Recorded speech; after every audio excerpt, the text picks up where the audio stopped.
આજ રોજ રાજકોટના જુદા જુદા સંગઠનો એક સાથે મળીને અમે રજૂઆત કરવા આવ્યા છીએ ત્રિકોણબાગ ખાતે કોર્પોરેશનમાં રજૂઆત કરવાના છીએ। અમે થોડા સમય પહેલા જ જે સિટી બસમાં જે 4 લોકોના જે નિર્દોષ જે લોકો હતા એના જીવ વયા ગયા છે। તો આજ મેં મારા પાટા શરીરમાં પાટા એટલે બાંધ્યા છે સાહેબ કે આવા તો નાના મોટા બનાવ જે અવનવા કેટલા પણ બન્યા છે। આ પાટા નથી, આ રાજકોટની પીડા છે સાહેબ। એટલે આ રાજકોટની પીડા દૂર થાય એવું અમે તંત્રને કહેવા આવ્યા છીએ કે સાહેબ આ સરકારની જવાબદારી છે, કોર્પોરેશનની જવાબદારી છે।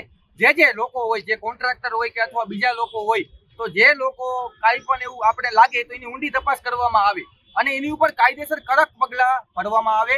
હમણાં અમને જાણવા મળ્યું કાલે જ આપણે મીડિયા થ્રુ કે ડ્રાઈવરો પણ અમુક કંપનીને રજૂઆત કરતા કે આમાં કંઈક બ્રેકનો એનો વાંધો છે, તો કંપની એવી જો કામ ન કરતી હોય તો આવા કોન્ટ્રાક્ટરને પણ રદ કરો, અમારી એવી માંગ છે।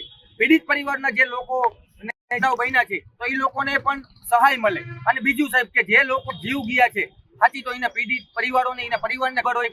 અમે તો અમારા એક સંગઠન દ્વારા અમે એક અમારી લાગણી વ્યક્ત કરવા ડ્રાઈવર ઉપર 7 મનુષ્ય વધ લાગો છે, શું કોન્ટ્રાક્ટર ઉપર ને એજન્સી ઉપર એની ઉપર પણ કાયદેસર તપાસ થાય અને એની ઉપર ગુનો લાગવામાં આવે અને એનો કોન્ટ્રાક્ટ રદ થાય, અમે એવી માંગ કરી છે સાહેબ। બીજું કે કોઈ પણ હોય વ્યક્તિ, આજ અમે કોઈ બધાય ડ્રાઈવરને અમે નથી કહેતા, અમુક જે ડ્રાઈવર જે ફાસ હકાલે છે, જે પોતાના મનને સમજે છે, તો એવા વ્યક્તિ ઉપર પણ કાયદેસર તપાસ કરવામાં આવે, એની સ્પીડ છે એ લિમિટ કરવામાં આવે સાહેબ। અમે 2 હાથ જોડીને વિનંતી કરી, બધાય લોકોને વિનંતી કરી કે તમે તમારી ગાડી ધીમી આંકો, કોઈ પણ હોય, હોન્ડા હોય, 4 વ્હીલર હોય, કેમ કે તમારું પરિવાર રાહ જોતું હોય, અમારું પરિવાર પણ રાહ જોતું હોય।